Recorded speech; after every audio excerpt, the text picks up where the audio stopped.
అందరికి నమస్కారం. Praise the lord. క్షీరసాగర మదనం కార్యక్రమానికి స్వాగతం. మరి ఈరోజు ఉదయమే ఈ యొక్క కార్యక్రమాన్ని మనము నిర్వహించుకుంటా ఉన్నాం. మరి దైవజనులు మనకు ఈ సమయాన్ని అనుగ్రహించారు. అందరిని బట్టి దేవునికి మహిమ కలుగును గాక. ఈ యొక్క కార్యక్రమం ద్వారా అనేక మంది దీవించబడతా ఉన్నారు. అందరిని బట్టి నేను దేవుని స్తుతిస్తూ ఉన్నాను. సత్యమందు ప్రతిష్ఠింపబడతా ఉన్నారు. అందుని బట్టి దేవునికి స్తుతి కలుగును గాక. ఈరోజు కార్యక్రమానికి కూడా మనందరి సందేహాలను నివృత్తి చేయడానికి ఈ తరం అపోస్తలులు, ప్రవక్త, సార్వత్రిక సంఘ సంస్కర్త అద్దంకి రంజిత్ ఓఫిరే గారికి హృదయపూర్వక స్వాగతాన్ని తెలియజేస్తున్నాను. అయ్యగారు, praise the lord. Praise the lord. Praise the lord. Sir, ముందుగా చెప్పండి, మరి 8వ తారీఖు జూన్కి ఈయన పోయిన వారంలో రామోజీరావు గారు పరమపదించారు. వారి విషయంలో అంటే ఆయన కులము మతము అనే దానికి సంబంధం లేకుండా అందరికీ సుపరిచితులు. వీరిని గూర్చినటువంటి ప్రస్తావన మీరు కూడా అనేక సార్లు చేసినటువంటి సందర్భాలు మేము విన్నాం మీ యొక్క ప్రసంగాలలో. అంటే వారి గురించి మీరు ఏం చెప్తారు? రామోజీరావు గారి స్మృతికి నేను వ్యక్తిగతంగా ఓఫిర్ మినిస్ట్రీస్ పక్షంగా శ్రద్ధాంజలి ఘటిస్తూ నివాళులు అర్పిస్తూ ఉన్నాను. రామోజీరావు గారు వర్తమాన తెలుగు సమాజాన్ని, తెలుగు వాళ్ళందరినీ, ప్రత్యేకంగా రాజకీయ రంగాన్ని, సాహితీ రంగాన్ని, చలనచిత్ర రంగాన్ని ప్రభావితం చేసినటువంటి ఒక మహామనీషి ఆయన. భగవంతుని మీద వారి విశ్వాసం ఏమిటో, వారి వ్యక్తిగత విశ్వాసం ఏమిటో మనకు తెలీదు. కానీ ఆయన ఎక్కువ స్వయం కృషిని నమ్ముకున్నటువంటి వ్యక్తి. ఆయన వ్యక్తిత్వం, ఆయన అంచెలంచెలుగా ఎదిగి మరి వామన అవతారం లాగా ఇంతింతై వటుడింతై అన్నట్టు ఆయన ఒక మహా విశ్వరూపాన్ని ప్రదర్శించినట్లుగా ఆయన ఎదిగిపోయారు. పర్సనలీ నేను రామోజీరావు గారి అభిమాని. ఒక మనిషిగా, వారు ఒక సాటి మనిషిగా, వారు అనేక విషయాల్లో నాకు గురుతుల్యులు. వారు ప్రత్యేకంగా వారిని గురించి చెప్పుకోవాలంటే ఎంతైనా చెప్పుకోవచ్చు. మరి నన్ను చాలా ప్రభావితం చేసి, నన్ను చాలా అంటే ఆశ్చర్యానికి గురి చేసినటువంటి ఒక అద్భుతమైన విషయం ఏంటంటే, ఆంధ్రప్రదేశ్, ఉమ్మడి ఆంధ్రప్రదేశ్ ఉండినప్పుడు ఒకప్పుడు అసలు రాష్ట్రంలో ప్రతిపక్షం అనేదే లేనటువంటి పరిస్థితి. కాంగ్రెస్ పార్టీ మొత్తం సార్వభౌమాధికారం, మొత్తం నిరంకుశమైన అధికారం చెలాయిస్తున్నటువంటి దినాలు. కాంగ్రెస్ పార్టీకి ప్రత్యామ్నాయం లేదు, సరైన ప్రతిపక్షం లేదు. అలాంటి పరిస్థితిలో రామోజీరావు గారు ఈనాడు పత్రిక ద్వారా ప్రతిపక్ష పాత్ర పోషించారు. ప్రతిపక్షం చేయాల్సిన పనులన్నీ ఆయన చేశారు.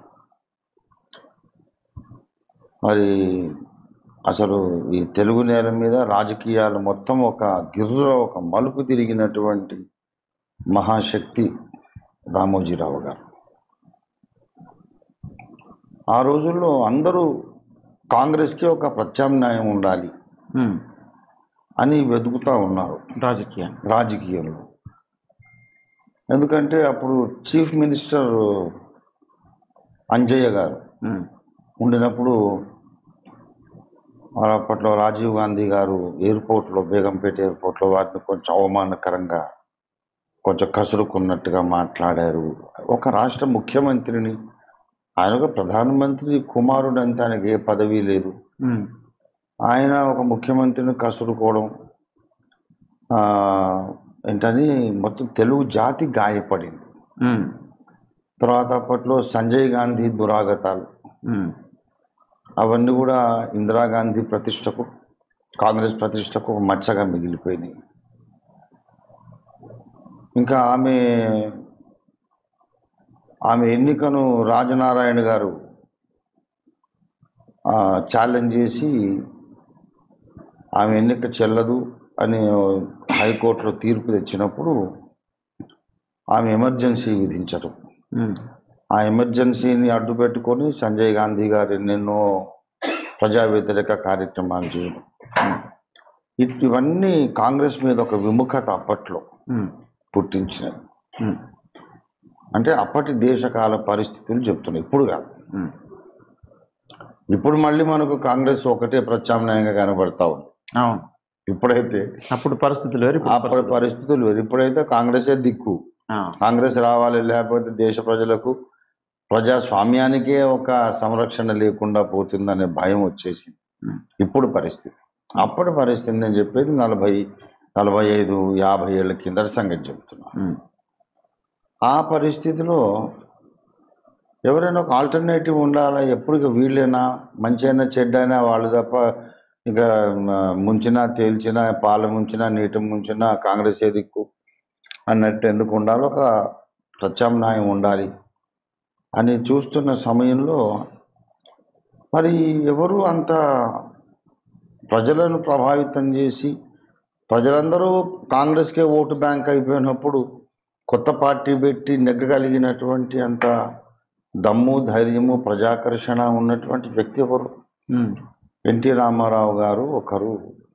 ఆయన నేను ముందుకు వస్తాను కానీ మరి నన్ను ఎవరు బలపరుస్తున్నారు?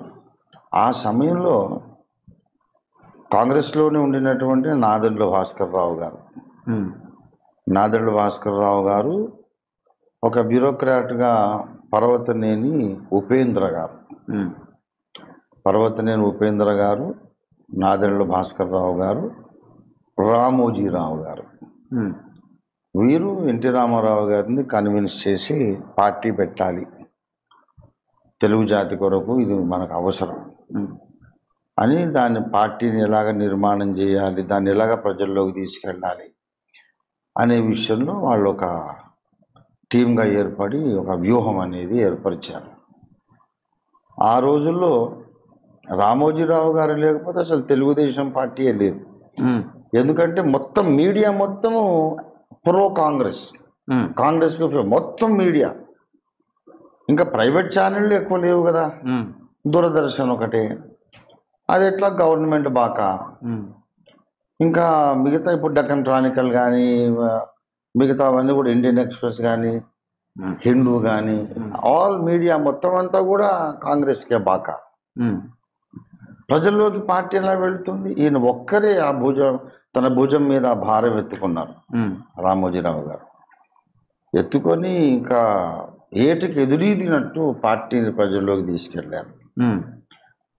తర్వాత మొట్టమొదట ఎన్నికలు జరిగినప్పుడు తెలుగుదేశం పార్టీ పోటీ చేసినప్పుడు సర్వే చేసి 190 నుండి 205 లోపల తప్పకుండా సీట్లు కాంగ్రెస్ పార్టీకి, తెలుగుదేశం పార్టీ టీడీపీకి 190 నుండి 205 లోపల తప్పకుండా వస్తాయని ప్రకటించి, అప్పటి వార్తా కథనం నాకు ఇంకా జ్ఞాపకం, ఘనత వహించిన కాంగ్రెస్ మంత్రులు రాజధానిలో ఇక మూటాముల్లే సర్దుకోవచ్చు అని రాశారు ఆయన, రామోజీరావు గారు. అప్పుడు అది ఏంటి ఇంత ధైర్యం? కాంగ్రెస్ అక్కడ స్వాతంత్రోద్యమాన్నే నడిపించినటువంటి ఒక మహాసంస్థ, అసలు రాజకీయం అంటే అడ్రస్ కేర్ ఆఫ్ అంటే కాంగ్రెస్ కమ్యూనిస్టు రెండే కదా. అలాంటిది కాంగ్రెస్ మంత్రులు మూటముల్లే సర్దుకుండే రాజధానిలో అని రాయడానికి ఇంత ధైర్యం ఆయనకి అందరూ అనుకున్నారు. కానీ తీరా ఎగ్జాక్ట్గా వారు ప్రిడిక్ట్ చేసినట్టే సీట్లు వచ్చినాయి. తర్వాత ఎన్టీ రామారావు గారి చెయ్యి ఇలా పెట్టినటువంటి నిలువెత్తు ఫోటోను ఈనాడు ఫ్రంట్ పేజీలో వేసి తెలుగుదేశం సూపర్ హిట్ అని రాసి, అదంతా నాకు బాగా జ్ఞాపకం. అంతగా చేశారు కదా. తర్వాత ఎన్టీ రామారావు గారికి ఆయన ప్రతిపక్షంగా కూడా మాట్లాడారు. తర్వాత గెలిచిన తర్వాత గెలిచిన తర్వాత సంపాదకీయం ఏమి రాశారంటే రామోజీరావు గారు, ఒకప్పుడు రాష్ట్రంలో కాంగ్రెస్దే ఎదురులేని అధికారంగా ఉండింది కనుక ప్రతిపక్షమే లేనప్పుడు ప్రభుత్వానికి ఇదిగో నువ్వు ఈ తప్పు చేస్తున్నావు అని చెప్పి వాయిసే లేనప్పుడు మరి పత్రికా రంగానిదే బాధ్యత. ప్రజల పక్షంగా మాట్లాడాలి, ప్రభుత్వం యొక్క తప్పులు ఎత్తి చూపించాలి. ప్రతిపక్షమే లేని పరిస్థితుల్లో ఈనాడు పత్రిక ప్రతిపక్ష పాత్ర పోషించింది. అంత మాత్రాన నేను బ్లైండ్గా తెలుగుదేశానికి బాగా అని ఎవరు అనుకోవద్దు. ఇవాళ తెలుగుదేశం మళ్ళీ తప్పులు చేసినా నేను ఎత్తి చూపిస్తానన్నారు రామోజీరావు గారు. Is a great person. ఎంత ఇంటిగ్రిటీ ఆయనకు, ఎవ్వడే లెక్క చేయడు. తర్వాత ఎన్టీ రామారావు గారు స్వామి వివేకానంద గెటప్లో వచ్చారు కొంతకాలం. అప్పుడు సంపాదకీయం రాశారు స్వామి అవివేకానంద అని, రామోజీరావు గారు. ఆ పాత ఆర్కైవ్స్లో చూస్తే ఇవన్నీ ఉంటాయి. నాకేది నేను మర్చిపోను. That is the problem with me. నా ఎనిమీస్కి, నా ఫ్రెండ్స్కి అందరికీ ప్రాబ్లం ఏంటంటే I don't forget anything. Swami Avivekananda, వివేకానందుల వారికి మీకు పోలిక. తలకు పాగా చుట్టుకోగానే మీరు వివేకానందులు అయిపోతారు. ఆయన మహానుభావుడు, అవతార పురుషుడు, కారణ జన్ముడు. రాజకీయాల్లోకి వచ్చి ఎంతలో ఉండాలో అంతలో ఉండాలి, కానీ ఆ మహానుభావులను అనుకరిస్తే, వాళ్ళ వేష భాషను అనుకరిస్తే మీరు మహానుభావులు అయిపోతారా? ఇట్లాంటి పిచ్చి పనులు మానుకొని ప్రజలకు సేవ చేస్తే మంచిదని ఘాటుగా సంపాదకీయం రాశారు. ఒకసారి సమస్యలన్నీ తీర్చాలని చెప్పి ముఖ్యమంత్రి స్థాయిలో ఉన్నటువంటి ఎన్టీ రామారావు గారే ట్యాంక్ బండ్ మీద అడ్డంగా రోడ్డు మీద పడుకున్నారు. పరిష్కరించాల్సింది మీరై ఉండి ప్రజలు ధర్నా చేయాల్సింది పోయి ముఖ్యమంత్రి ధర్నా చేస్తే ఎక్కడికి దేవుడి దగ్గర పోవాలన్నా మరి? నీ పైన ఎవరున్నాడు? కనుక ఇట్లాంటి పిచ్చి పనులు మానుకోవాలని చెప్పేసి అప్పుడు కూడా సంపాదకీయం రాశారు. అంటే ఆయన తాను నమ్మింది ముక్కుసూటిగా, నిర్మోగమాటంగా, ధైర్యంగా మాట్లాడేసే మనిషి. నీకు ఎవరికైనా నచ్చని నచ్చకపోని 2 రెళ్ళంటే 4 అంతే అని. తర్వాత సితారా పత్రిక, సినిమా పత్రిక, సితారా సినిమా పత్రిక కొంతకాలం నడిపించి సితారా అవార్డ్స్ వచ్చినాయి. అవార్డ్స్ పెట్టేవారు, చాలా గవర్నమెంట్ స్థాయిలో పెట్టేవారు. సినీ నటులకు, గాయకులకు, సినీ రంగంలో వాళ్ళందరికీ సితారా అవార్డ్స్ ఇచ్చేవారు. తర్వాత ఆయన ప్రొడక్షన్లోకి ఎంటర్ అయ్యారు. ప్రొడక్షన్లోకి ఎంటర్ అయినప్పుడు అవార్డులు క్యాన్సిల్ చేశారు ఆయన. ఇక్కడ నుంచి సితారా అవార్డ్స్ ఉండవు అని ప్రకటించారు. ఎందుకంటే నేనే ప్రొడ్యూసర్ కనుక, మరి నేను ఒకవేళ నేనే ప్రొడ్యూస్ చేసిన సినిమాకి అవార్డు ఇచ్చుకుంటే, నా సినిమాల్లో నటులకు అవార్డు ఇచ్చుకుంటే మరి నా విశ్వసనీయత పోతుంది కదా. కాబట్టి ఇక్కడ నుంచి అవార్డులు ఉండవు.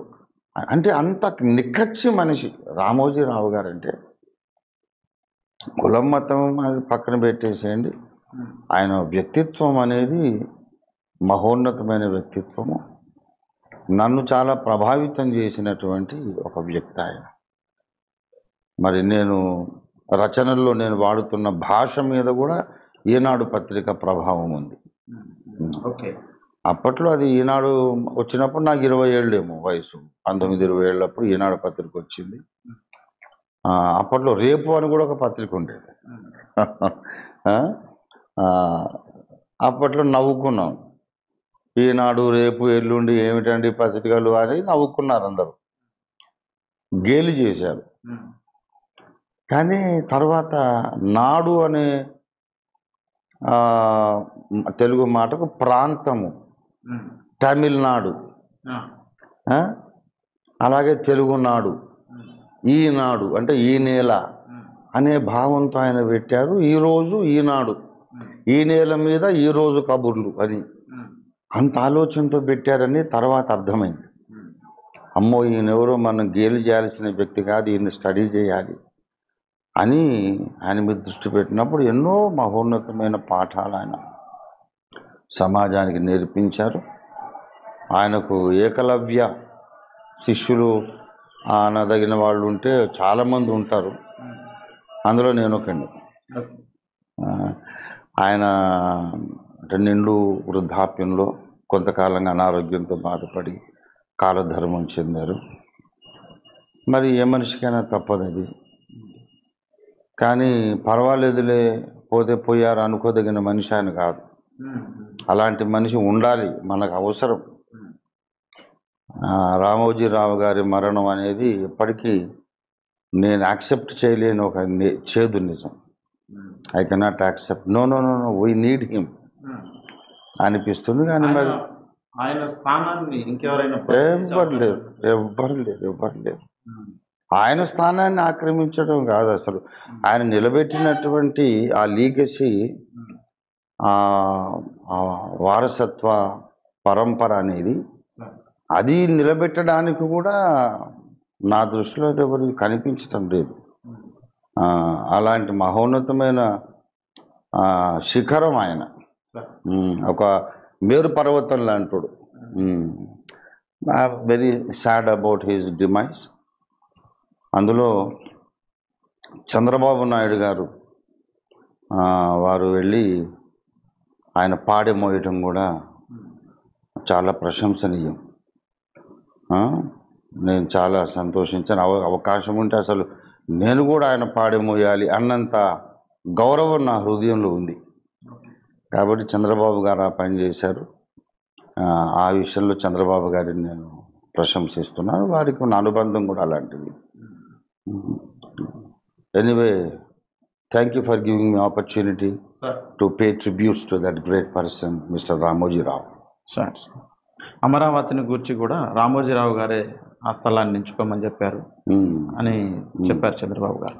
అవును సార్, యాక్చువల్గా దాంట్లో చాలా మల్టీ ఫేసెటెడ్ ప్లాన్ అది.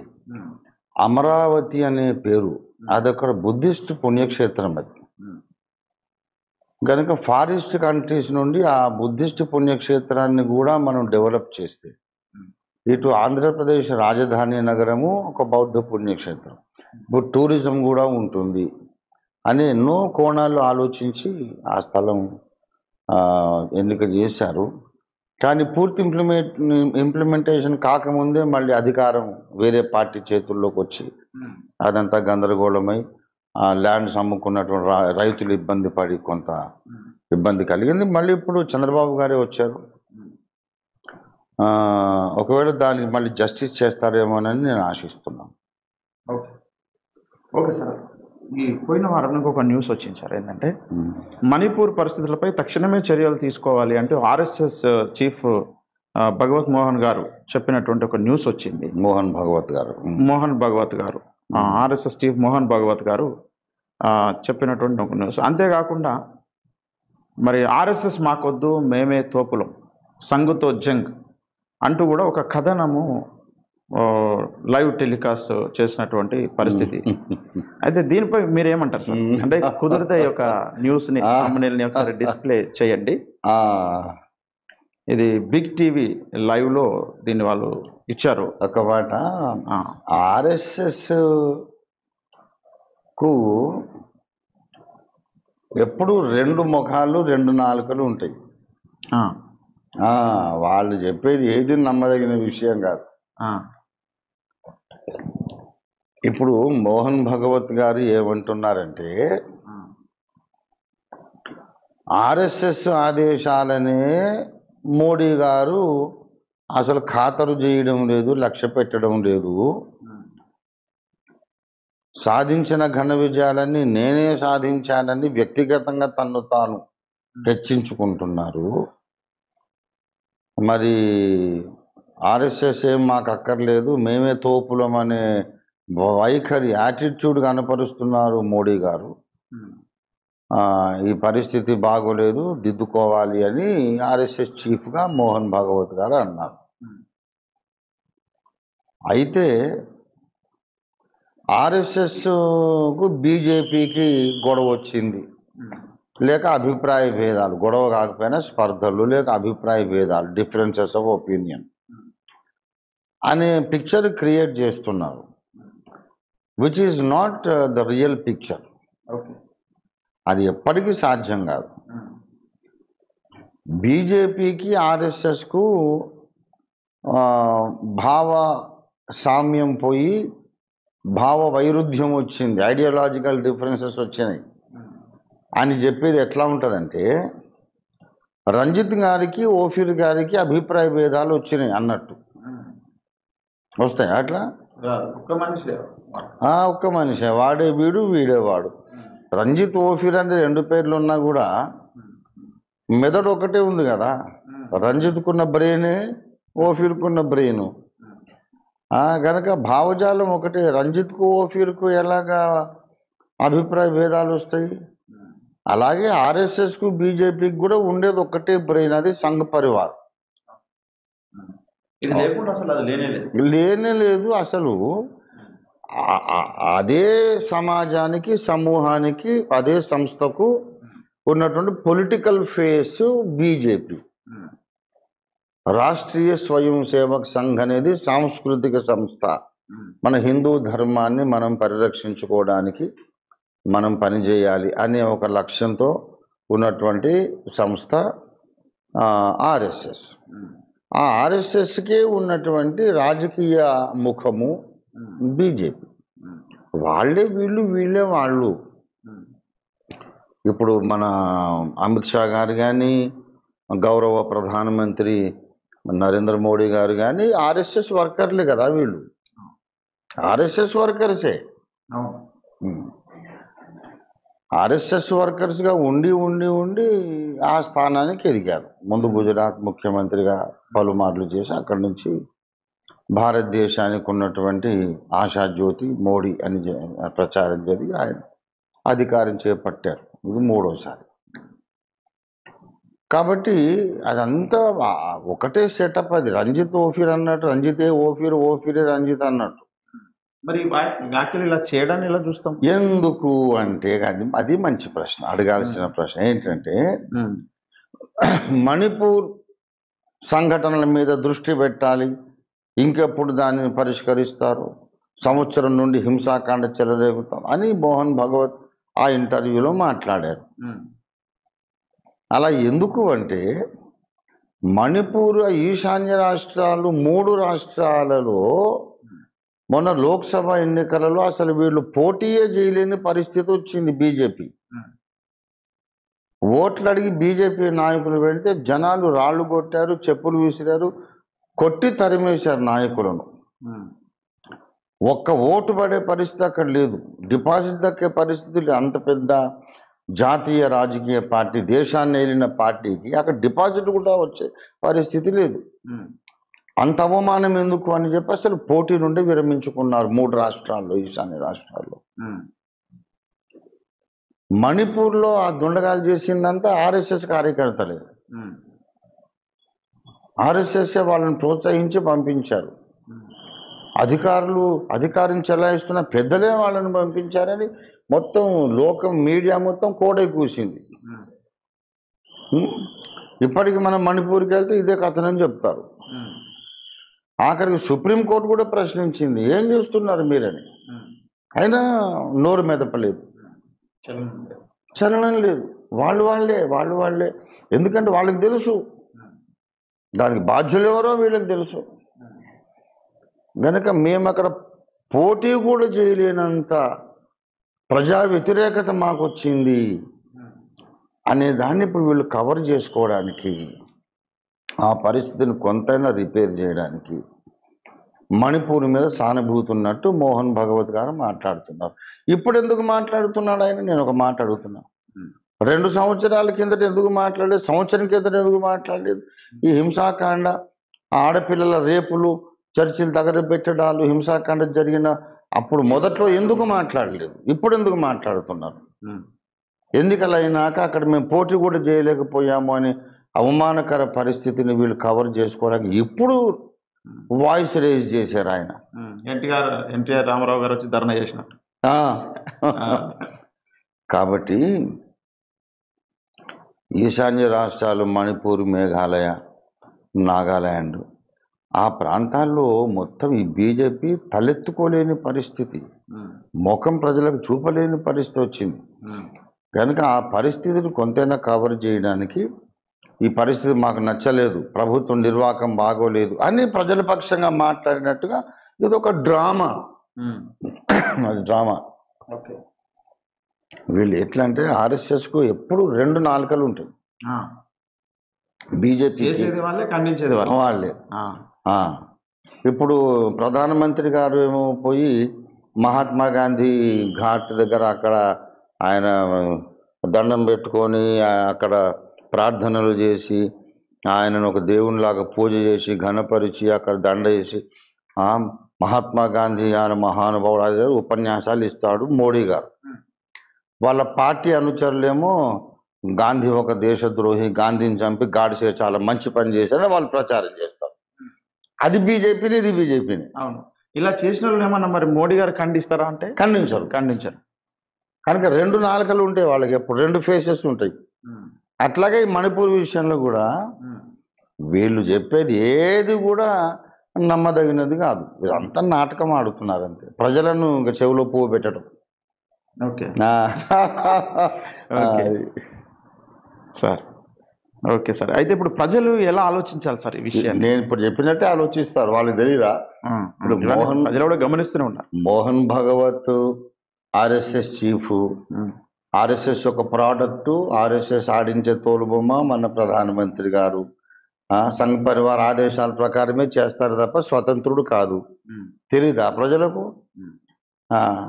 నువ్వే కొట్టి మళ్ళీ ఏడుది బిడ్డ మళ్ళీ కళ్ళు చూసినట్టు ఉన్నది. మీరు ఒకటే కదా, మీరే కదా మమ్మల్ని ఇట్లా సర్వనాశనం చేశారని ప్రజల లోపల ఆ బాధ, వేదన, ఆ మంట అనేది, ఆ గుండెల మంట ఎవరు చల్లారుస్తారు? ఇట్లా మాట్లాడితే ఇంకెక్కువ అవుతుంది. ఎప్పటికీ మాసిపోయిన గాయం అది ఈశాన్య రాష్ట్రాలు. ఆ సంఘటనలు జరుగుతున్నప్పుడు ఆర్ఎస్ఎస్ యొక్క ఇన్వాల్వ్మెంట్ ఏం లేదా సార్? అసలు చేసిందే వాళ్ళ కార్యకర్తలు, ఇన్వాల్వ్మెంట్ లేకపోయింది. మోహన్ భాగవత్ గారికి తెలియకుండానే చేశారా? అదే కదా తెలుసు, అప్పుడు ఎందుకు ఖండించలేదు మరి? అవును కదా, ఖండించాలి. ఖండిస్తే ఆ వెళ్ళిపోయిన వాళ్ళు తిరగబడతారు, మీరే కదా బొమ్మని చెప్పిందని. అప్పుడు ఆయనతో పరుగు పోతుందని అప్పుడేమో నోరు మూసుకున్నారు. ఇప్పుడు ఎన్నికల తర్వాత ఏంటంటే ఏదో ఒక రకంగా మళ్ళీ మంచోళ్ళు అనిపించుకోవాలి. పైన వాళ్ళు చేస్తూనే ఉంటారు, కింద ఉన్న వాళ్ళు ఖండిస్తూ ఉంటారు. అట్లా వాళ్ళంతా వాళ్ళే. ఒక చేతితో కొట్టి ఒక చేతితో కన్నీళ్ళు దూర్చినట్టు, ఒక చేతితో గాయపరిచి ఒక చేతితో మందు పెట్టినట్టు అట్లా చేస్తారు వాళ్ళు. అది సంఘ్ పరివార్ యొక్క విశిష్టత, ఇంకెవరికి లేని విశిష్టత అది.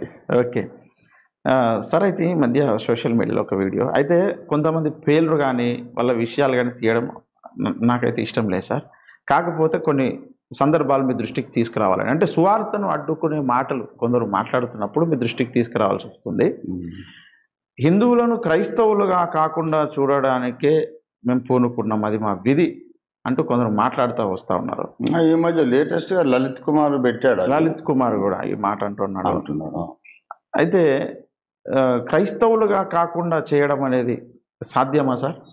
అసలు సాధ్యమా అనే సంగతి పక్కన పెడితే హిందువులు క్రైస్తవులుగా మారకుండా అడ్డుకోవడమే మా బాధ్యత, మా విధి, మా ధ్యేయము, మా ఆశయం అని లలిత్ కుమార్ అంటున్నాడు కదా. ఆ విషయంలో నేను పూర్తిగా వారిని సమర్థిస్తున్నా. ఓకే, ఆ విషయంలో వారి ఆశయాన్ని పూర్తిగా సమర్థిస్తున్నాను. వాళ్ళు స్వేచ్ఛగా వాళ్ళ ధర్మాన్ని ప్రచారం చేసుకొని, మన ధర్మమే గొప్పది, వాళ్ళకు నినాదం ఉంది కదా, మన ధర్మము గంగ నీరు, పరధర్మము ఎండమావి. ఓకే, హిందువునని గర్వించు, హిందువుగా జీవించు అనుకొని మంచి నినాదాలు ఉన్నాయి వాళ్ళకి. అవన్నీ ప్రచారం చేసుకొని ఒక్క హిందువు కూడా క్రైస్తవుడిగా కన్వర్ట్ కాకుండా వాళ్ళు ఆపుకోవాలి. ఆపుకుంటే అది వాళ్ళకు సర్వ హక్కులు ఉన్నాయి, అది వాళ్ళు చేయడము ఏమాత్రము తప్పు కాదు. చట్టరీత్యా కానీ, తర్వాత మానవత్వ విలువలను బట్టి కానీ, ప్రాథమిక హక్కులను బట్టి కానీ ఆ యాటిట్యూడ్ 100% వాళ్ళది, అది జస్టిఫైడ్. మేము మొదటి నుండి చెప్తున్నాము, ఎవరినో కన్వర్ట్ చేయాలి అనే ప్రోగ్రాంలో మేము లేము. ఎవరి మతంలో వాళ్ళే ఉంటారు. అసలు ఉండాలా ఉండొద్దు అనేది వాళ్ళు నిర్ణయించుకోవాలా. ఇప్పుడు నేను లలిత్ కుమారు మార్కు బాబు ఎవరో చెప్పాల్సిన విషయం కాదు అది. అది వ్యక్తిగత నిర్ణయం. సరే, ఆయన ఉండి ఎవరు కన్వర్ట్ కాకండి వాళ్ళ ధర్మంలో ఉన్న వాళ్ళకి చెప్పుకుంటే 100% దేని మేము దానికి హర్షిస్తున్నాం హృదయపూర్వకంగా. ఇది ఇప్పుడు మొదటిసారి చెప్పలేదు నేను. ఒక్కరు కూడా కన్వర్ట్ కాకుండా ఉంటే మేము ఎంతో సంతోషిస్తామని ఇంతకుముందు చెప్పిన పాత ప్రసంగాలు ఉన్నాయి. కనుక ప్రజలను కన్వర్ట్ చేయాలనే కార్యక్రమంలో క్రైస్తవ సంఘము లేదు. రంజితోఫిర్ అసలే లేడు. ఇది అయితే చెబుతుంటే కూడా వీళ్ళు అది వినరు, గుర్తుపెట్టుకోరు, దాన్ని అసలు పట్టించుకోరు. ఎందుకంటే వాళ్ళకు ఈ మూక ఉంది, అసలు యాంటీ క్రిస్టియన్ మూక. ఒక మనిషే కాదు, యాంటీ క్రైస్తవులను ద్వేషించి విద్వేష ప్రచారం చేసే మూక. వాళ్ళకు చెవులు దొబ్బేసినాయి, మైండ్ దొబ్బేసినాయి, అన్ని దొబ్బేసినాయి. వాళ్ళకు అన్ని దొబ్బేస్తేనే ఆ ఉన్మాద మూకలో ఉంటారు. మేము చెప్తున్నాం, నెత్తినోరు కొట్టుకొని చెప్తున్నాం కదా. కన్వర్షన్ అనేది మా ఉద్దేశం కాదు బాబు. మరి ఏంటి మా ఉద్దేశం అంటే, దేవుని ఎలా చేరాలి, నరకం ఎలా తప్పించుకోవాలనే విషయంలో మాకు ఒక సంగతి బోధపడింది, మాకు ఒక సంగతి అర్థమైంది. మాకు తెలిసిన సంగతిని మాకిలాగా తెలిసింది అనే సంగతి అందరి దృష్టికి తేవటమే మా పని. దాన్ని వాళ్ళు తృణీకరించవచ్చు. ఏడిసవపోరా, నీ వాదనలో అసలు పటుత్వమే లేదు, నీ వాదనలో బలమే లేదు, లాజిక్ లేదు, క్రైస్తవులు చెప్పే దాంట్లో అసలు ఏమాత్రం కూడా తర్కం లేదు, విశ్వసనీయత లేదని తృణీకరించని. యేసుప్రభు వారు కూడా మమ్మల్ని కన్వర్ట్ చేయమని చెప్పలే. మీరు వెళ్ళి అందరినీ కన్వర్ట్ చేయండి, మతం మార్చండి అని ప్రభు చెప్పలేదు. సువార్త ప్రకటించండి అన్నాడంతే. అది విన్నవాళ్ళు నమ్మడానికి అవకాశం ఉంది, నమ్మకపోవడానికి అవకాశం ఉందని కూడా యేసయ్య చెప్పారు. మీరు వెళ్ళి సర్వసృష్టికి సువార్త ప్రకటించండి. నమ్మి బాప్తిస్మం పొందిన వాడు రక్షింపబడు, నమ్మని వానికి శిక్ష విధింపబడును అన్నాడు. అంటే శిక్ష విధించుతాడా లేదా అనేది పక్కన పెడితే, నమ్మువారు నమ్మని వారు ఇద్దరు ఉంటారని యేసయ్య చెప్పారు. ఇంకోటి, నమ్మేవాళ్ళు చాలా తక్కువ ఉంటారని కూడా ఆయన చెప్పారు. రక్షణ పొందేవారు కొద్ది మంది అన్నారు. అంటే 100కి 1 2 ఎవరో ప్రభుని అంగీకరిస్తారు తప్ప పొలోమని లోకమంతా దేశమంతా అంగీకరించేదని జరగదు అని బైబిల్లోనే ఉంది. మరి ఎందుకు చెబుతున్నారంటే, మాకు ఒక ఫలానా డాక్టరు మంచి మందులు ఇస్తాడు, హస్తవాసి మంచిది, ఆయన దగ్గరికి వెళ్తే మా జబ్బు నయమైంది అనే విషయం అందరి మంచి గోరి ఎలా చెప్తామో, నచ్చినోడు అదే డాక్టర్ దగ్గరికి వెళ్ళి ఆరోగ్యాన్ని పొందుకుంటాడు. లేకపోతే నాకు వేరే డాక్టర్ తెలుసు కానీ వెళ్ళిపోతాడు. వాడిని కొట్టము, తిట్టము, బాధ పెట్టం, ద్వేషించం. అలాగే ఒక డాక్టర్ దగ్గర నా జబ్బు నయమైంది అని ఎలా చెప్తామో, అలాగే యేసు ప్రభు నా పాపాలు క్షమించాడు, అందరి పాపాలు ఆయన క్షమిస్తాడు అనే సంగతి మాకు అర్థమైంది కనుక చెప్పమన్నాడు కనుక చెప్తున్నాం. ఎవరి మీద బలవంతం లేదే. ఎవరూ నమ్మకపోయినా మాకు సంతోషమే. నా జబ్బు అయితే నయమైంది, నా పాపం అయితే ఆయన క్షమించాడు, నాకైతే దేవునితో సమాధానం ఇచ్చాడు. ఇప్పుడు భారతదేశంలో అందరూ నమ్మినా, ఒకడు కూడా నమ్మకపోయినా, నేను పొందిన రక్షణ నాకేముంటుంది కదా, నా దగ్గరే ఉంటుంది, అదేం పోదు. గనక మానవతా ధర్మంగా సువార్త చెప్తున్నాం. నాకు తెలిసిన మంచి మార్గం, నాకు తెలిసినటువంటి మోక్ష మార్గం ప్రచారం చేస్తున్నాము. అది ఎవరికైనా లాజికల్గా అప్పీల్ అవుతే నమ్ముతారు, నమ్మకపోయినా పర్వాలేదండి, వాళ్ళ ఇష్టం అనుకుంటాం. బ్రిటిష్ వాళ్ళు 200 సంవత్సరాలు దేశాన్ని పరిపాలిస్తేనే అందరినీ బలవంతంగా ఏం కన్వర్ట్ చేయలేదు. 200 సంవత్సరాలు బ్రిటిష్ వాళ్ళు పరిపాలించి వెళ్ళిపోయిన తర్వాత జనాభా లెక్కలు తీస్తే 2% క్రైస్తవులు. ఇంకా బలవంతపు కన్వర్షన్స్ ఎక్కడున్నాయి? ఇదంతా వీళ్ళు మైండ్ దొబ్బేసిన వ్యవహారం. బాబు ఎవరిని కన్వర్ట్ చేయడం మా ఉద్దేశం కాదు.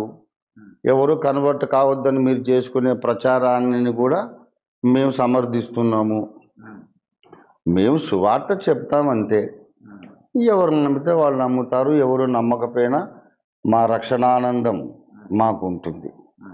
అది విషయం. కాబట్టి మొదటి నుంచి మనం చెప్తున్నాం, కన్వర్ట్ చేసి ఏదో మాకు రూపాయలు వస్తారేది పనికి మాలిన కథరా, ఎవడో తలకాయలు లేని తిక్కలోడు పుట్టించిన కథ అది. కన్వర్ట్ చేస్తే అమెరికా డబ్బులు ఇస్తుంది, వాళ్ళకేమి దురద, ఎందుకు డబ్బులు ఇస్తారు, వాళ్ళకు కూడా ఇబ్బందులు ఉన్నాయి. అందరినీ కన్వర్ట్ చేస్తే అమెరికా ఎందుకు డబ్బులు ఇస్తుంది, ఇదంతా కట్టుకథ. కాదని చెప్పినా సరే వీళ్ళు వినరు, నమ్మరు. ఎందుకంటే నెగిటివ్ ప్రచారం చేయడానికే వాళ్ళు ప్రతిష్ఠితులు, అంతే. అందుకే వాళ్ళు అంకితం అయ్యారనమాట. అదేవిధంగా క్రైస్తవులలో ఉన్నటువంటి అమాయక హిందువులు, అంటే క్రైస్తవ్యంలో నుంచి ఇప్పుడు కొందరు బయటకు వస్తున్నారు అసలు గర్వాపసి ఇలాగా. అయితే అటువంటి వాళ్ళని ఇంకా బయటికి తీసుకురావడానికి సంతోషం కదా, ఈ ప్రయత్నం చేస్తున్నాం. చాలా సంతోషం, చాలా చాలా చాలా చాలా సంతోషం. బైబిల్ మీద చేయబెట్టి మరీ చెప్తున్నా నేను. 100%గా క్రైస్తవులలో నుంచి ఎంతమంది అయితే యేసు ప్రభు దేవుడని మేము ఒప్పుకోవటం లేదు, మేము ఒకప్పుడు అమాయకత్వంతో అజ్ఞానంతో మేము యేసుని నమ్మాం, మాకు యేసయ్య అవసరం లేదు, మాకు హిందూ దేవుళ్ళే మంచిదని వెళ్ళిపోతే దానికి కూడా మేము హర్షిస్తాం. ఓకే, మాకు ఎలాంటి నష్టం లేదు, ఒక రూపాయి నష్టం లేదు, ఒక నయా పైసా నష్టం లేదు. ఇప్పుడు ప్రపంచంలో ఉన్న క్రైస్తవులు మొత్తము హిందువులు అయిపోయారు అనుకోండి, అయినా రంజిత్ తోఫీర్ పొందిన పాప క్షమాపణ, దేవునితో సమాధానం, రంజిత్ తోఫీర్కు ఉన్నటువంటి ఆత్మశాంతి అతని దగ్గరే ఉంటుంది, అది ఎక్కడికి పోదు. ఇది పర్సనల్ అనుభవం, దాన్ని ఎవరు దోచుకోలేరు, నా నుంచి దూరం చేయలేరు. ఇప్పుడు డాక్టర్ గారు ఇచ్చిన మందు, అదే దృష్టాంతం మళ్ళీ చెప్తాను. ఆయన మందు ఇచ్చారు, మెడిసిన్ ఇచ్చారు, నేను వాడాను, స్వస్థత పొందాను, ఆరోగ్యం పొందాను, 10 మందికి చెప్పాను, ఒక్కడు కూడా ఆ డాక్టర్ దగ్గరికి పోలేదు. అయితే మాత్రం నా ఆరోగ్యం పోతుందా? అలాగే నా రక్షణ కూడా పోదు. కనుక చాలా సంతోషం. వాళ్ళు ఇంకా చాలామందిని క్రైస్తవుల్లోంచి హిందువులుగా మార్చేస్తే నాకు అది సంతోషమైంది. ఇప్పుడు కాదు, కొన్ని ఏళ్ల కింద చెప్పా, అది రికార్డెడ్, 100 ప్రసంగాలు చెప్పాను. కనుక వాళ్ళు ఆ విషయంలో మా మీద ఎలాంటి స్పర్ధ పెట్టుకునే అవసరం లేదు. I welcome them. రండి, మా చర్చిలు అన్నిట్లో మీ భగవద్గీత కానీ, మీ పురాణాలు కానీ, మీ వేదాలు కానీ పంచిపెట్టండి. క్రైస్తవులందరికీ మీరు చెప్పండి, యేసు దేవుడు కాదు, మా దేవుడే దేవుడు, మా ధర్మమే కరెక్టు అనే సంగతి మీరు అందరికీ చెప్పండి. క్రైస్తవులు కన్విన్స్ అయితే కానివ్వండి, మేము వద్దన్నాం కదా. చాలా సంతోషంగా దయచేసి వెళ్ళండి బాబు, మీకు అది నచ్చితే అక్కడికి వెళ్ళిపోమని. ఈ మధ్య కొన్ని పత్రికలు కూడా రాసి చర్చిల ముందట నిలబడి పంచుతున్నటువంటి విషయాలు కనబడతాం. ఎవరు వాళ్ళ సంతోషం కదా. మేము కొట్టాం, వాళ్ళు కొడతారు. కానీ ఎందుకంటే వాళ్ళకి ఎక్స్ క్రిస్టియన్ ప్రవీణ్ అనేట ఆయన క్రైస్తవులకు వ్యతిరేకంగా కొన్ని పత్రికలు రాసి రోడ్ల మీద కల్వరి టెంపుల్ ముందు మొన్న నిలబడి పంచిపిస్తా ఉన్నాడు. సంతోషం. పాస్టర్ కూతుర్లకు స్వార్థ చెప్పినటువంటి ఎక్స్ క్రిస్టియన్. సంతోషం కదా. అయ్యో, అది వాళ్ళ ప్రాథమిక హక్కు, ఫండమెంటల్ రైట్. దాంట్లో నాకు ఏ విధమైనటువంటి స్పర్ధ కానీ, బాధ కానీ, వ్యతిరేకత కానీ, ద్వేషం కానీ లేదు. పైపెచ్చు హర్షిస్తున్నా. చర్చిలన్నిటి ముందు నిలబడి వీళ్ళు యాంటీ క్రిస్టియన్ కరపత్రికలు పంచుకోవాలి, క్రైస్తవులు కూడా చదవాలి. అవి చదివి కూడా నాకు ఇది అక్కర్లేదు, యేసే నా రక్షకుడు అనుకున్నవాడే నిజమైన క్రైస్తవుడు, అంతే, వాడికే పరలోకం. కాబట్టి దయచేసి ఇంకా ఆ యాక్టివిటీ ఎక్కువ చేయాలని కూడా నేను వాళ్ళకి విజ్ఞప్తి చేస్తాను. ఓకే, మా చర్చి ముందు కూడా పంచాడు. మేమేం కొట్టం, తిట్టాం, హ్యాపీగా నేను కూడా తీసుకుంటాను. నాకేండి అయ్యా, నా శిష్యులందరూ మా 1400 సంఘాల ముందు పంచండి, అన్ని మెయిన్లైన్ చర్చెస్ ముందు పంచండి. యెహోవా ఉత్తముడని రుచి చూచి తెలుసుకోమన్నాడు దావీదు భక్తుడు 34 కీర్తనలో. కనుక యేసు ప్రభు యొక్క ఉత్తమత్వాన్ని, ఆయన ప్రేమను, ఆయన ఇచ్చే క్షమాపణను, ఆదరణ, శాంతి, సమాధానం, దేవునితో ఒక సమాధానం, దేవునితో మాట్లాడుకోగలిగే ఉన్నతమైన ధన్యత, అనుభవం అనుభవించిన వాడు ఇవన్నీ చూసి నవ్వుకుంటాడు. నేనేమి రుచి చూశానో మీకేం తెలుసు, నేను ఆ మహాదేవుని వదులుకోలేను. సరే మంచిది బాబు, చెప్పాల్సింది చెప్పావు కదా, నాకు మాత్రం యేసయ్య దేవుడని ఎవరైతే ముందుకు నడుస్తారో అలాంటి వాళ్ళ కొరకే యేసుప్రభు రెండోసారి వస్తున్నారు.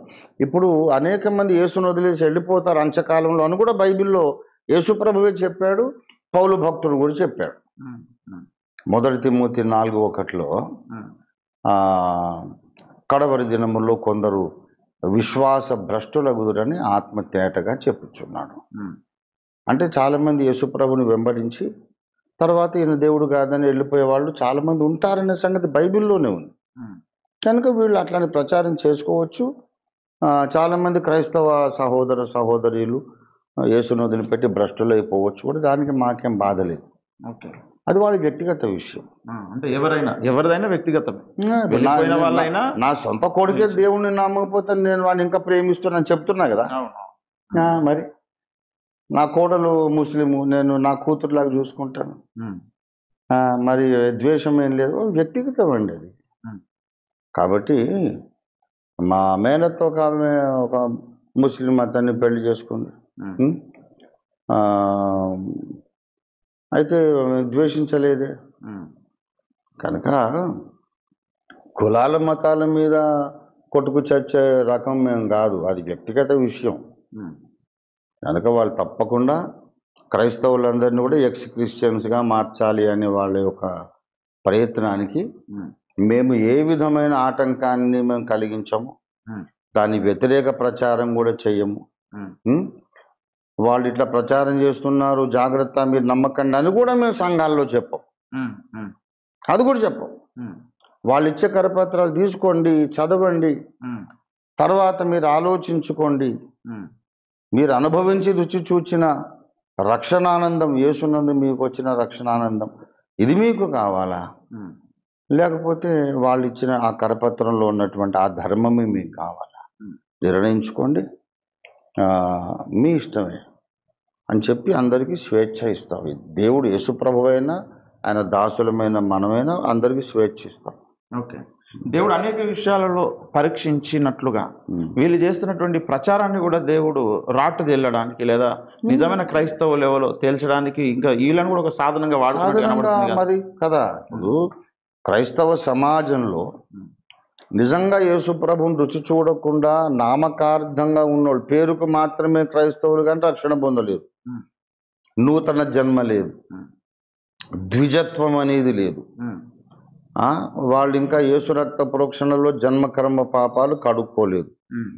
కానీ క్రిస్మస్ పండుగ చేస్తారు, ఈస్టరు, గుడ్ ఫ్రైడే, ఇంటి మీద స్టారు, ఇటువంటివన్నీ పెడతారు.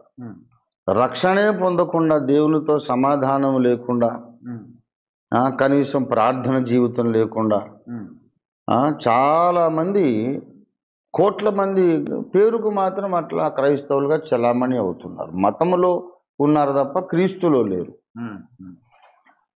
కాబట్టి అలాంటి వాళ్ళను జల్లడబట్టాల్సిన అవసరం కూడా ఉంది కదా. అవును. జల్లడబడితే సన్న సన్న గింజలన్నీ రాలిపోతాయి, లావు బలమైన గింజలు మిగిలిపోతాయి. ఇలాంటి వ్యతిరేక ప్రచారం అంతా కూడా ఒక జల్లడ. అంటే దేవుడే జల్లడ పడుతున్నాడు, అందులో వీళ్ళని కూడా వాడుకుంటాడు. దేవుడు తనను ద్వేషించే వాళ్ళని కూడా వాడుకుంటాడు. తన సంఘంలోని నామకార్థులను, నిజమైన రక్షణ లేనోళ్లను జల్లడబట్టి పంపించడానికి దేవుడు ప్రవీణ్ కుమార్ను వాడుకుంటాడు, లలిత్ కుమార్ను వాడుకుంటాడు, అందరినీ వాడుకుంటాడు, కరుణాకర్ సుగ్గుణను వాడుకుంటాడు, ఆయన సైతాన్నే వాడుకుంటాడు. వాడినే వాడుకున్నప్పుడు వీళ్ళు కూడా వాడుకుంటాడు. చేయండి రా, మీ పని మీరు చేయండి, నా సంఘంలో తప్పతాలు సరికంత పోతుంది, జల్లడ పడతాను, కమాండ్ డూ ఇట్ అని సెలవు ఇస్తాడు ఆయన. ఒక విధంగా వీళ్ళు దేవునికే సేవ చేస్తున్నారు. అన్ని సమస్తము దేవునికి సేవ చేస్తున్నాయి అని 119వ కీర్తన 91వ వచనంలో ఉంది. సమస్తము దేవునికి సేవ చేస్తుంది. కనుక సువార్తను వ్యతిరేకించే వాళ్ళు కూడా ఆయనకు సేవ చేస్తున్నారు. ఓకే సార్, మీరు పోయిన వారంలో చెప్పినటువంటి క్షీరసాగర మదన కార్యక్రమంలో నాకు 5 లక్షల మంది శిష్యులు ఉన్నారు. 5 లక్షల మంది శిష్యులు ఉన్నారు. మరి ఎవరేం చేస్తారో తెలియదు, ఇలాంటి ఒక వ్యతిరేకమైన ఆరోపణలు, ప్రచారం జరుగుతున్నప్పుడు అని అంటే లలిత్ కుమార్ వీడియో చేస్తూ ఏమంటున్నాడంటే, అమ్మో నాకు భయం వేస్తుందని చెప్పేసి నోట్లో వేలు పెట్టుకొని ఒక వెకిలిగా ప్రవర్తిస్తా ఉన్నాడు. దీని మీద తర్వాత అట్లా అనడం తర్వాత కొంచెం పౌరుషంగా కూడా మళ్ళీ కూడా మాట్లాడారు. ఎవరు వస్తారు రండి 5 లక్షల మంది, నన్ను ఏం భయపడదు దేనికైనా. ఈ విషయంలో కూడా వాళ్ళకు ఇంకా రంజీ తోఫీర్ అంటే ఏంటో అర్థం కాలేదు, క్రైస్తవ్యం అంటే ఏంటో కూడా అర్థం కాలేదు. నేను చెబుతున్నాను, నా శిష్యులు లక్షలాది మంది ఈ ఆర్ఎస్ఎస్ భావజాలముతో ఉన్న వీళ్ళు హిందూ ధర్మ ప్రచారము, ధర్మ పరిరక్షణ, క్రైస్తవ వ్యతిరేక ప్రచారం చేసే ఈ మూక ఉంది కదా టీం, వాళ్ళను నా లక్షలాది మంది శిష్యులు ఏం చేయకుండా, ముట్టుకోకుండా, వాళ్ళను కొట్టకుండా, తిట్టకుండా ఉంటే అది నాకు గొప్ప విజయం. అది నాకు అపజయం కాదు, ఓటమి కాదు. నాకు ఎంతమంది ఫాలోయింగ్ ఉన్నారో నేను పెట్టే సభల్లో కనబడుతూనే ఉంది. జస్ట్ నా బర్త్డే రోజు నా కానుక సమర్పించడానికి 10,000 మంది వచ్చారు. బయట సంఘాలలో ఎవరు రాకండి, నా సొంత ఆత్మీయ బిడ్డలు అనుకున్న వాళ్ళు మాత్రమే రండి అని అంటే, తెలుగు రాష్ట్రాల్లోంచి ఇంకా దేశంలో కర్ణాటకలో, తమిళనాడు, కేరళలో కూడా మన చర్చెస్ ఉన్నాయి. వేరే దేశాల్లో కూడా ఇతర దేశాల్లో కూడా ఉన్నారు, ఇతర సంఘాలకు చెందిన వాళ్ళు ఎందరో ఉన్నారు. కాబట్టి ఈ లక్షలాది మంది నాకు ఫాలోయింగ్ ఉన్నారనే సంగతి నాకు తెలియదు. ఇప్పుడు ఓన్లీ యథార్థవాది సబ్స్క్రైబర్సే 1,00,000 మంది దాటింది. కాబట్టి లక్షలాది వాళ్ళు ఎందుకు సబ్స్క్రైబ్ చేసుకున్నారు? మన సమాచారము, మన వ్యవహారం నచ్చి కదా. కాబట్టి మరి 1,400 చర్చెస్, మన పత్రిక చదివేవాళ్ళు, గ్రంథాలు చదివేవాళ్ళు, హిందీ బెల్ట్లో కూడా వెళ్ళిపోయారు మన పుస్తకాలు, లక్షలాది మంది ఉన్నారు. అయితే వీళ్ళు ఈ లలిత్ కుమార్, కరుణాకర్, తర్వాత ప్రవీణ్ కుమారు, అభిమన్యు, వీళ్ళు ఈ బ్యాచ్ ఉంది, వాళ్ళను ఏమి చేయకుండా ఉండడము నా గెలుపు అది. ఇప్పుడు వీళ్ళు ఏంటంటే, నన్ను గురువుగా ఎందుకు ఎంచుకున్నారు ఈ లక్షలాది మంది? నన్ను ఒక ఆధ్యాత్మిక గురువుగా, ఒక ఆధ్యాత్మిక తండ్రిగా, నాన్నగారు అని పిలిచి ఎందుకు నన్ను గౌరవిస్తారు? ఎందుకు నాకు కానుకలు ఇస్తారు? నేనేం స్వస్థతలు చేయను, ప్రాస్పరిటీ లేదు, నా దగ్గరకు వస్తే మీకు డబ్బులు వస్తాయి అనేది లేదు. జస్ట్ నాకు తెలిసిన వాక్య సత్యాలు బోధిస్తానంటే ఎందుకు వీళ్ళు నన్ను ఫైనాన్షియల్గా సపోర్ట్ చేస్తారు? వాళ్ళు సపోర్ట్ చేసిందంతా మళ్ళీ నేను దేవుని పనిలో ఖర్చు పెడతాను, 1 రూపాయి నేను వెనకేసుకోలేదు, 1 అంగుళం భూమి కూడా సంపాదించుకోలేదు. ఏంటి వ్యవస్థ? ఆలోచించాలి కదా వీళ్ళు. వాళ్ళందరూ నన్ను ఎందుకు ఒక ఆధ్యాత్మిక గురువుగా ఎంచుకుంటారంటే, వాళ్ళను మంచి మార్గంలో నడిపిస్తాను కాబట్టే. మీరెవరిని కొట్టొద్దు, తిట్టొద్దు అనేసి ఇక్కడ నేను చెప్తాను. పెద్దల మాట సద్దిమూట అని ఒక పాత సామెత. అంటే సద్దిమూట అంటే పాతకాలంలో ఈ ధాబాలు, హోటల్స్ ఎక్కడ పడితే అక్కడ ఉండవు. ప్రాచీన కాలంలో అడవుల్లో గుండా నెక్స్ట్ టౌన్కు ప్రయాణించి కాలినడకని వెళ్తారు. అలా వెళ్ళేటప్పుడు మధ్యలో ఆకలిస్తే దారి దిక్కేది మరి అక్కడక్కడ పూటకోళ్ళ వాళ్ళ ఇళ్ళు ఉంటాయి, సత్రాలు ఉంటాయి. లేనప్పుడు మరి ఏం చేయాలా?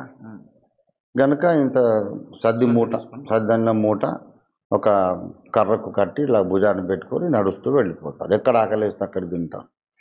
దారిలో ఆకలేసినప్పుడు మన ప్రాణాలు కాపాడేది సద్ది మూట, పెద్దల మాట అటువంటిది అని అంటారు. ఇప్పుడు నేను పెద్దల నుండి నేర్చుకున్న ఒక పాఠం, మా సొంత పెద్దక్కయ్య, మాకు 4 అక్కయ్యలు, నేను ఆఖరిన చిన్నోడిని, ఒక్కడే మగపిల్లవాడిని ఇంట్లో.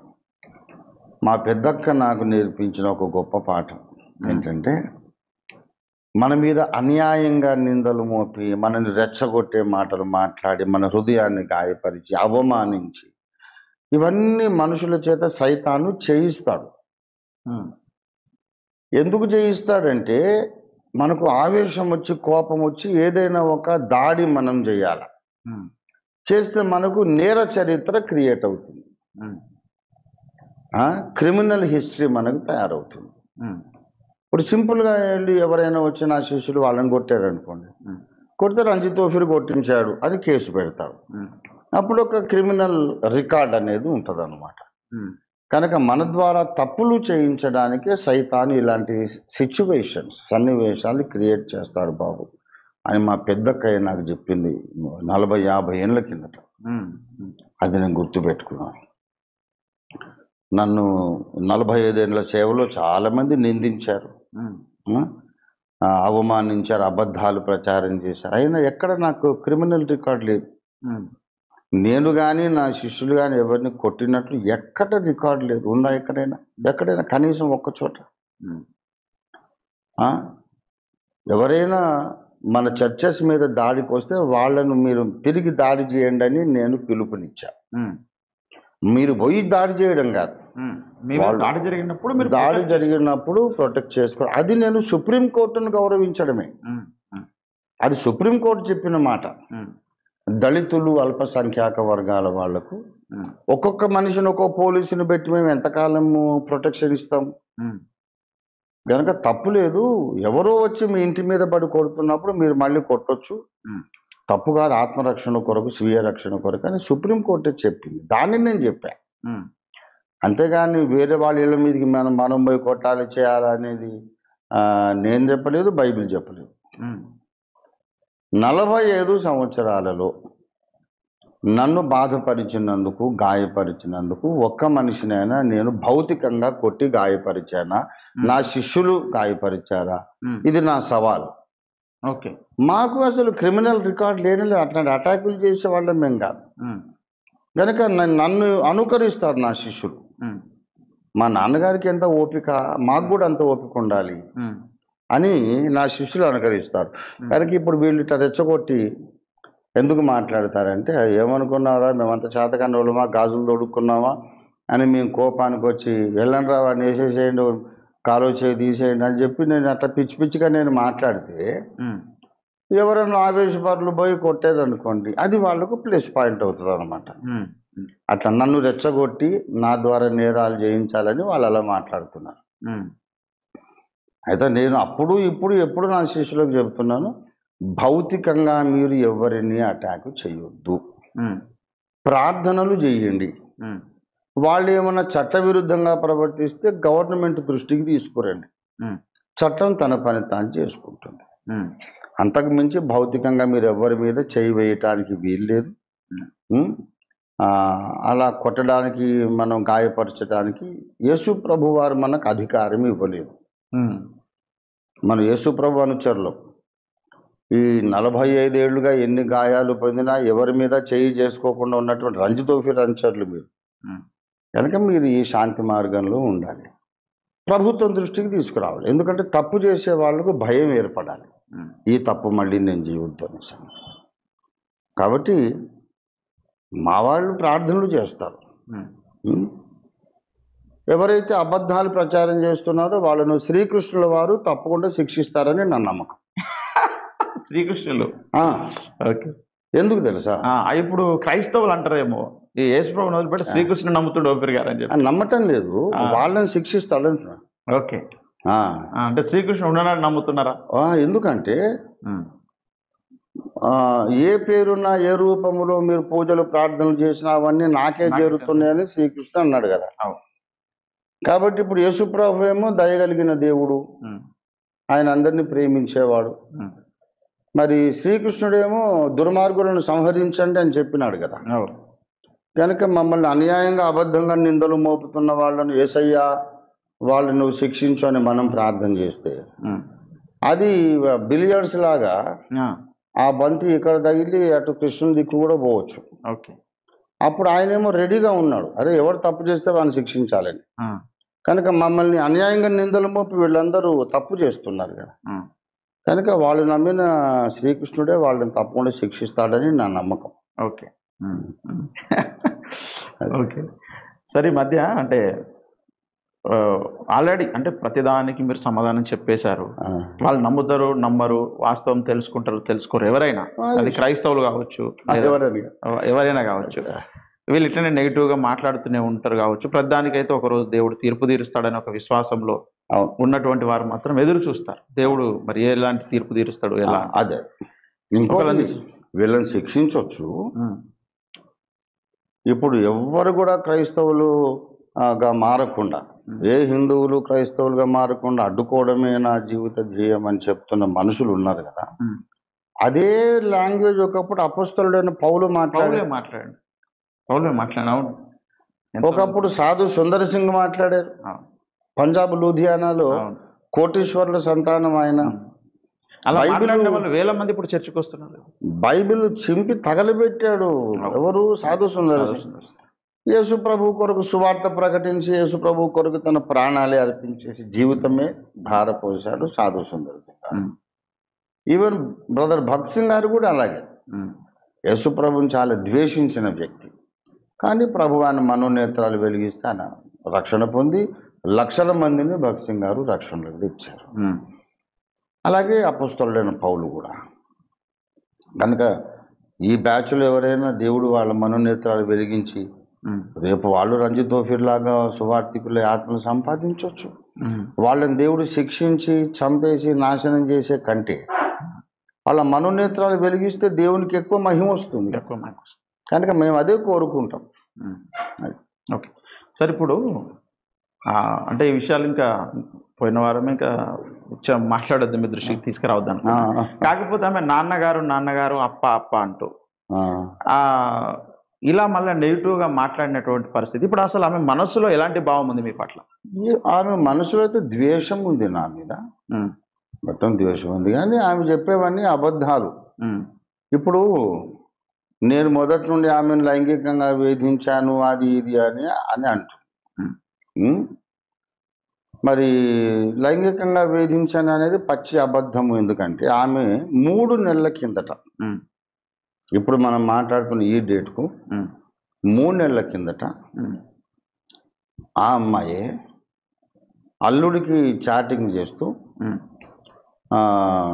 నువ్వు మానసిక వ్యభిచారం చేశావు, నా కూతురి జీవితం నాశనం చేశావు అని ఏదో పిచ్చి పిచ్చిగా మాట్లాడి ఆయన వేరే అమ్మాయి ఎవరో ఫేస్బుక్లో పరిచయం అయ్యి ఆయనకు మెసేజ్ పెడితే ఈయన చాటింగ్ చేశాడట, రిప్లై ఇచ్చాడట.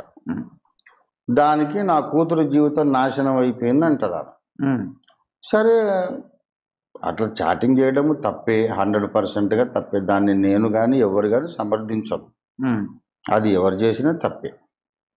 కానీ కాపురం కూల్చుకునేటంత సీరియస్ తప్పది కాదు. ఓకే, కాపురమే కూలగొట్టి అమ్మాయిని మళ్ళీ భర్తకు దూరం చేసి చేయడం అది జ్ఞానయుక్తమైన పనిగా. తప్పైతే దానికైనా క్షమాపణ అడుగుతాడు, మళ్ళీ ఒకసారి అట్లా చేయకుండా ఉంటాడు. అంతేగాని అలా చేసావు కనుక నువ్వు నా కూతురికి భర్తగా ఉంటావు, నువ్వు తగవు, నా కూతుర్ని వదిలేసాయి, నీ దగ్గర నా కూతురు రాదని ఆమె చాటింగ్ చేసింది. ఇప్పుడు దాంట్లో నీ విషయం నేను ఓఫీర్ నాన్నగారికి చెప్తానని నన్ను గురించి ప్రస్తావించి నా పేరుతో పాటు ఆమె ఆధారం ఉందా సార్? ఆధారం ఉంది. కొంచెం అది డిస్ప్లే చేయవయా కొంచెం.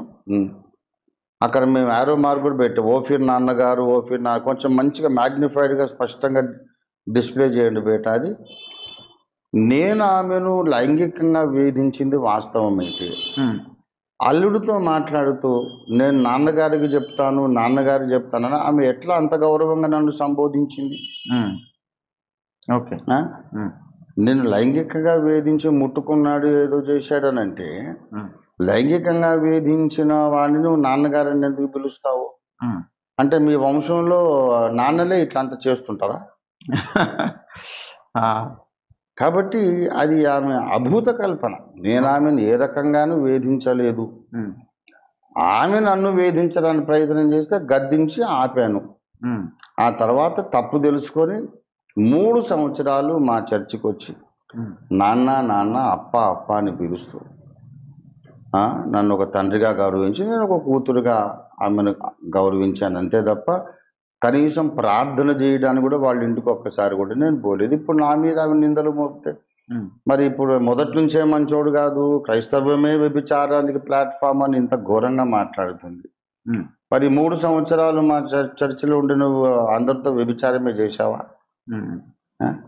మరి వ్యభిచారం చేస్తూ మరి నాన్నని ఎట్లా పిలిచావు? మరి మళ్ళీ ఓఫీర్ గారు ఎప్పుడు నన్ను ముట్టుకోలేదు అని మళ్ళీ చెబుతుంది. ఇవన్నీ అభూత కల్పనలు, మతి భ్రమించిందేమో అని నాకు డౌట్ వస్తుంది. ఓకే, ఎందుకంటే నాన్న అని చూడు, అక్కడంతా నేను ఆరో మార్క్ పెట్టాను. నాన్న అని పిలిచిన వ్యక్తిని ఇతను నన్ను వేధించాడని ఇప్పుడు ఎట్లా చెప్తావు నువ్వు? 3 నెలల కింద దాకా నాన్న నాన్న అని పిలిచి వేరే వాళ్ళతో కూడా మాట్లాడేటప్పుడు నన్ను ఓఫీర్ నాన్నగారని ఆమె ప్రస్తావిస్తుంది ఇప్పటికి కూడా. మరి నాన్న అని అన్న తర్వాత నేను లైంగికంగా వేధించింది అక్కడ. వేధించే వ్యక్తిని నువ్వు నాన్నని ఎట్లా పిలిచావు? అంటే మీ వంశంలో, మీ బంధువర్గంలో, మీ కుటుంబ సాంప్రదాయంలో నాన్నలే ఇట్లా చేస్తుంటారా? మరి ఎక్కడన్నా చేస్తారా? కనుక ఆమె చెప్పేది అబద్ధం అనే సంగతి తెలుసు. అది జనరల్గా మగవాడు అబద్ధం చెప్తే తడకల్లినట్టు ఉంటుంది, ఆడది అబద్ధం చెప్తే గోడ కట్టినట్టు ఉంటుంది అని పాతకాలం సామెత. కానీ మరి ఈమెకు ఆ జ్ఞానం కూడా లేదు. ఈమె అబద్ధాలు చెప్తుంది కానీ అంతా తడకలినట్టు రంధ్రాలు ఉన్నది, గోడ కట్టట్లేదు. అయితే వీళ్ళంతా పెయిడ్ ఆర్టిస్టులు అన్నట్టు ఆర్ఎస్ఎస్ వాళ్ళకు, సంఘ పరివార వాళ్ళు, వీళ్ళందరూ కూడా ఈ మూక బ్యాచ్ అంతా కూడా క్రైస్తవుల మీద బురద చల్లండి మీకు డబ్బులు ఇస్తాం అని వీళ్ళందరినీ అపాయింట్ చేసుకున్నారు. అయితే అది కూడా పర్లేదు, వాళ్ళు కూడా మాకేం శత్రువులు కాదు, ఆర్ఎస్ఎస్ కూడా. అయితే వాళ్ళకి నా సలహా ఏంటంటే ఎవరైనా కొంచెం తెలివైన వాళ్ళని పెట్టుకోవాలి, ఇటువంటి తెలివి తక్కువ వాళ్ళని కాకుండా. ఆమెనే మొన్నటిదాకా నన్ను నాన్న అని పిలిచి సడన్గా యూటర్న్ తీసుకొని ఇతను మొదటి నుంచి నన్ను వేధించాడంటే ప్రజల ముందు అభాసు పాలైపోతారు కదా.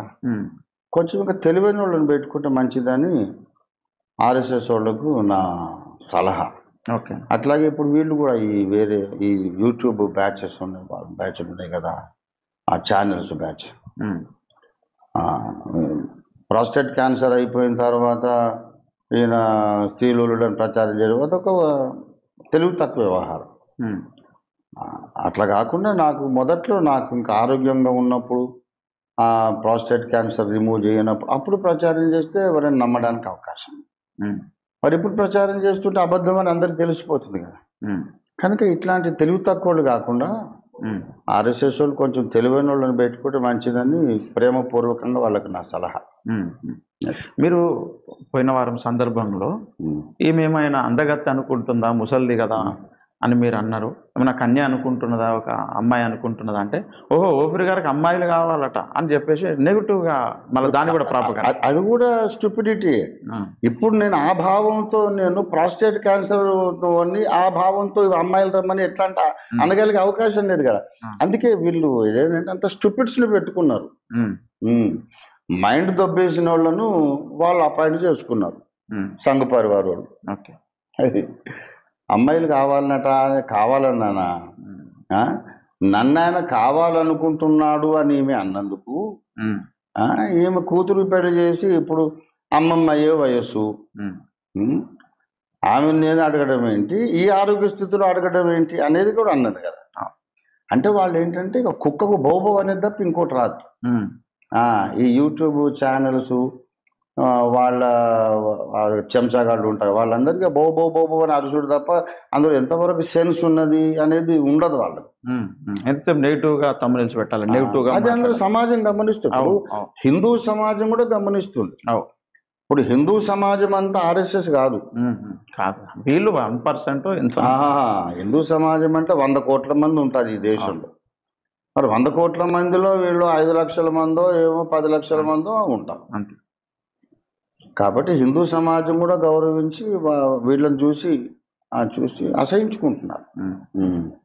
ఇట్లా ఆ పెద్ద మనిషి ఆయన ఆరోగ్య స్థితి చెబుతుంటే ఇప్పుడు మళ్ళీ అలాంటి కామెంట్స్ ఏంట్రా మన హిందూ ధర్మం పరువు తీస్తున్నారు అనుకునే వాళ్ళు కూడా ఎందరో. కానీ వీళ్ళు కూడా నిస్సహాయులే, ఈ యూట్యూబ్ ఓనర్స్ కూడా. ఎందుకంటే అక్కడ కాంట్రాక్ట్ రాసి మేము క్రైస్తవులకు వ్యతిరేకంగా మాట్లాడతాం, మాకు ఎంత జీతం ఇస్తామని కమిట్ అయిపోయారు. కనుక వీళ్ళ మీద కూడా నాకు ప్రగాఢ సానుభూతి. ఓకే, అంటే వాళ్ళు చేస్తున్నటువంటి పనికి న్యాయం చేయాలని ఏదో తాపత్రయపడతా అట్లా తీసుకున్న డబ్బులకు న్యాయం చేయాలి చేయాలి. కనుక అది జస్టిసబుల్ అయినా కాకుండా వాళ్ళు అట్లా నెగటివ్ మాట్లాడుతూ ఉంటారు. క్రైస్తవ సమాజం చూస్తుంది, హిందూ సమాజం కూడా గమనించారు. ఇంత స్టూపిడ్స్ మీరు ఓఫీర్ గారి మీద ఒక నింద మోపాలన్నా ఎప్పుడు మోపాలి, ఏ నింద మోపాలనేది తెలియలేదు మీకు అని హిందూ సమాజం చాలా మంది కూడా నాకు ఫోన్లు చేశారు.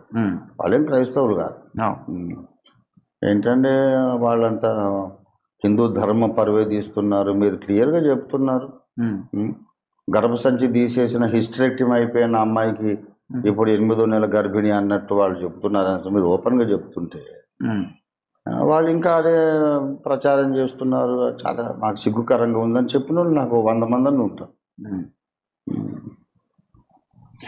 ఓకే సార్, ఇక ఈ విషయం వాళ్ళు ఎంత నెగిటివ్ ప్రచారం చేసినా నమ్మేవాడు ఎట్లయినా ఏదో నాకు అవకాశం దొరికితే నమ్ముదాం అనుకున్నాడు నమ్ముతాడు సార్. అంతే.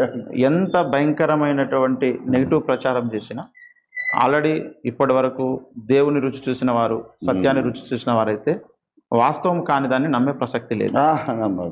ఇక దాంట్లో ఒక ఎంటర్టైన్మెంట్ వెతుకోవాలనుకున్న వాళ్ళైతే దాన్ని ఇంకా ఎంటర్టైన్ చేస్తారు. ఇంకోటి ఏంటంటే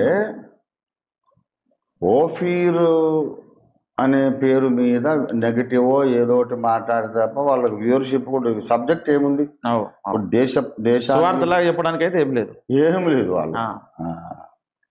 కాబట్టి తప్పకుండా దేవుని శిక్ష వాళ్ళ మీదకి వస్తుందని నేను నమ్ముతున్నా. తప్పకుండా ఆ అమ్మాయిని వాళ్ళని దుర్గామాతే రక్షించాలి, దుర్గామాత రక్షించాలి. వాళ్ళని నమ్ముకుంటారు కాబట్టి ఆమె అంటుంది కదా, నాకు దుర్గామాత కనపడింది, నాకు ఆమె దేవత, యేసు దేవుడు కాదంట. మరిగా శ్రీకృష్ణుల వారేమో దుష్ట శిక్షణార్థాయ ధర్మ రక్షణార్థం ధర్మ సంస్థాపనార్థాయ సంభవామి యుగే యుగే అన్నారు. కనుక వీళ్ళు చేసేది అంతా అధర్మ, అబద్ధాలు ప్రచారం చేస్తున్నారు. బ్లాటెంట్గా లైస్ అవి తెలుస్తూనే ఉన్నది. ఆమె నాన్నగారు అని చెప్పిన మెసేజెస్ ఉన్నాయి. మొదటి నుంచి నన్ను వేధించాడు అంటుంది. అంతా సెల్ఫ్ కండమినేషన్, సెల్ఫ్ కాంట్రడిక్షన్ కదా, స్వయం ఖండన. మరి ఇది శ్రీకృష్ణుడు చూసినప్పుడు ఇదంతా అధర్మము అని చెప్పి ఆయన శిక్షిస్తారని అనుకుంటున్నా. అప్పుడు మరి వీళ్ళని దుర్గామాతనే రక్షించాలి. ఎందుకంటే మరి యేసు ప్రభు అయితే ఇటువంటిలను రక్షించాడు. ఆమె నమ్ముకున్నటువంటి ఆమెనన్న దుర్గామాత అంటే ఆది పరాశక్తి, మరి పరమశివునిలో సగభాగము. నేను చెప్పాను ఆ సగభాగం అంటే భక్త సమాజమే. కాబట్టి శిక్షించిన రక్షించిన భక్త సమాజమే పరమశివునిలోని సగభాగము. చూద్దాం భక్త సమాజం ఏం చేస్తారు. ఓకే, భౌతికంగానైతే శిక్షించరు, అంతకన్నా ఘోరంగా ఆధ్యాత్మికంగా మానసికంగా పరిస్థితుల పరంగా శిక్షలు వస్తాయి వాళ్ళకి. ఓకే సార్, ఇక దీనికి ఒక ఎండుకాడు పడింది అని నేను ఆశిస్తా ఉన్నాను. సత్య సంబంధులు ఎవరో యథార్థవంతులు ఎవరో ఇక వాళ్ళే తేల్చుకోవాలి. అయితే కొన్ని ప్రశ్నలు పంపించారు సార్, మరి వీటిని మీ దృష్టిలోకి తీసుకురావాలనుకుంటున్నాను. అయితే ఇప్పటికే మీరు చాలా ప్రశ్నలకు సమాధానం చెప్పినప్పటికీ కొందరు కొత్త వ్యూవర్స్ ఎప్పుడూ చెప్పినటువంటి సంగతులు విననటువంటి వారు మీ ద్వారా వినాలని చెప్పేసి దాన్ని కొన్ని ప్రశ్నలు ఇంకో వేరే కోణాలలో అడుగుతా ఉన్నారు. సరే, జీవగ్రంథం వేరు, గొర్రెపిల్ల జీవగ్రంథం వేరు అని కొంతమంది బోధిస్తూ ఉన్నారు. జీవగ్రంథంలో పేరు రాస్తే తొలగించబడే అవకాశం ఉన్నది, గొర్రెపిల్ల జీవగ్రంథంలో పేరు రాయబడితే తొలగించబడదు అని చెబుతున్నారు. ఈ అభిప్రాయం సరైనదేనా? అసలు సరైనదేనా కాదు, వాళ్ళు చెప్పిన దానికి వాక్యాధారం ఎక్కడ, వాళ్ళ వ్యాఖ్యానమే కానీ వాక్యాధారం ఎక్కడుంది? జీవగ్రంథము అనే దాంట్లోకి పేరు రావాలంటే గొర్రెపిల్ల రక్తములో విమోచింపబడ్డ వాళ్ళైతేనే వాళ్ళ పేరు అందులోకి వస్తుంది. లేకపోతే మనుషులందరూ మరణ పాత్రులే కదా, నిత్య జీవానికి పాత్రులు కాదు. ఆదాము పిల్లలందరూ మరణ పాత్రులు, రెండవ మరణానికి పాత్రులు. కనుక వాళ్ళకి నిత్య జీవం కలగాలి అంటే పరమాత్ముడే శరీరధారి అయి నరావతారమితి చిందించినటువంటి పరిశుద్ధ రక్తాన్ని వాళ్ళు ఆశ్రయిస్తేనే కదా. ఎవరైతే యేసు ప్రభు అనే ఆ దైవ గొర్రెపిల్ల, ఆది సంభూతుడు, మరి కృష్ణ యజుర్వేదము శుక్ల యజుర్వేదములో చెప్పబడినటువంటి ఓ గొర్రెపిల్ల మీరు ఆది సంభూతులు అంటాడు ఒక మహర్షి. అది నేను దీంట్లో రాశాను. హైందవ క్రైస్తవులు. కనుక ఆ గొర్రెపిల్ల కార్చినటువంటి పాప పరిహారక రక్తధార, ఆ రక్తధారను ఆశ్రయించిన వాళ్ళు నరకం అనే దాన్ని తప్పించుకొని నిత్య జీవంలోకి వస్తారు. వాళ్ళ పేర్లు రాయబడుతుంది కనుక ఆ గ్రంథం జీవ గ్రంథము. గొర్రెపిల్ల రక్తం ద్వారా విమోచింపబడ్డ పేర్లే వస్తాయి కనుక అది గొర్రెపిల్ల జీవ గ్రంథం. గొర్రెపిల్ల యొక్క ఆధీనం మందు ఉంటుంది కనుక. అంతేగాని గొర్రెపిల్ల ఆధీనం మందు ఉండేది ఒక జీవ గ్రంథం, గొర్రెపిల్ల ఆధీనం మందు లేకుండా ఇంకొకరి ఆధీనంలో ఉండే ఇంకో జీవ గ్రంథం, 2 జీవ గ్రంథాలు అనేది వీళ్ళ దుందుడుకు వ్యాఖ్యానమే తప్ప లేఖనాధారం లేదు. ఓకే, అంటే ఇలాంటి ప్రశ్న అడిగేటువంటి వారు ముందు వాక్యము ఎక్కడ వాళ్ళని అడగాలి, బోధకుడిని అడగాలి. మీరు చెప్పిన దానికి స్పష్టమైన ఆధారం ఎక్కడుంది అని అడగాలి. ఒకవేళ అట్లా ఉంటే కూడా ఇప్పుడు మరి దానివల్ల ప్రాక్టికల్గా మనం ఏం చేయాలి అది కూడా చెప్పాలి కదా. అవును, ఇప్పుడు జీవ గ్రంథమందు పేరున్న వాళ్ళు, గొర్రెపిల్ల జీవ గ్రంథం అంటే వాళ్ళు చెప్పింది ఏంటి, జీవ గ్రంథమందు పేరుంటే తుడిచిపెట్టే అవకాశం ఉంది, గొర్రెపిల్ల జీవ గ్రంథములో పేరున్న వాళ్ళ పేరు తుడిచిపెట్టే అవకాశం లేదన్నారు. కనుక ఈ ప్రసంగం చేశాడు. ప్రాక్టికల్గా ఇప్పుడు నాకేమి లాభం, విన్న వాళ్ళకి ఏమి లాభం, నేను ఏం చేయాలి? నా పేరు ఒట్టి జీవ గ్రంథంలో కాకుండా అక్కడి నుంచి షిఫ్ట్ చేసి అక్కడి నుంచి గొర్రెపిల్ల జీవ గ్రంథంలోకి నేను మార్పించుకోవాలంటే ఈ ప్రక్రియ చేయాలి అనేది ఏమన్నా ఉందా? ఏం లేదు. ఇప్పుడు నా పేరు ఒట్టి జీవ గ్రంథంలో ఉందా, గొర్రెపిల్ల జీవ గ్రంథంలో ఉందా అని ఎలా తెలుసుకోవాలి? మామూలు జీవ గ్రంథంలో ఉంటే దాన్ని గొర్రెపిల్ల జీవ గ్రంథంలోకి తెచ్చుకోవడానికి మరి నేను ఏం చేయాలి? ఆ మామూలు జీవ గ్రంథంలోకి ఏ క్రైటీరియా బట్టి పోయింది, ఏ క్రైటీరియా బట్టి ఇందులోకి వస్తుంది, ఇవన్నీ చెప్పాలా? చెప్పలేకుంటే అది తప్పని వీళ్ళని తెలుసుకోవాలి. ఓకే సార్, అలాగే ఆదాము హవ్వలు పాపం చేయకుండా దేవుని పరీక్షలో పాస్ అయితే పుట్టేవారి పేరులు మాత్రమే గొర్రెపిల్ల జీవ గ్రంథంలో ఉంటాయా అని క్వశ్చన్ మార్క్ పెట్టారా? క్వశ్చన్ మహిమ ప్రపంచంలో నేను చెప్పింది అదే. ఎన్ని రకాలైన గ్రంథాలు పరలోకంలో ఉన్నాయి? ఎన్ని మొత్తం గ్రంథాలు నాకు తెలియదు. ఆ గ్రంథములు విప్పబడినని ప్రకటన 20వ అధ్యాయం చివరిలో రాయబడి, అందులో రాయబడ్డ వాటిని బట్టి మృతులు తీర్పు పొందిరి అనే సంగతి చెప్తాడు. టోటల్గా ఇంత సంఖ్య అని బైబిల్లో లేదు, గ్రంథములు అన్నాడు. కాబట్టి బైబిల్లో లేని విషయం మనం చెప్పలేము, ఉన్న విషయం అయితే అధికారికంగా చెప్తాం. Okay sir, okay, thank you sir. ఇంకో కొన్ని ప్రశ్నలు పంపించారు సార్, వాటిని మీ దృష్టిలోకి తీసుకొస్తాను.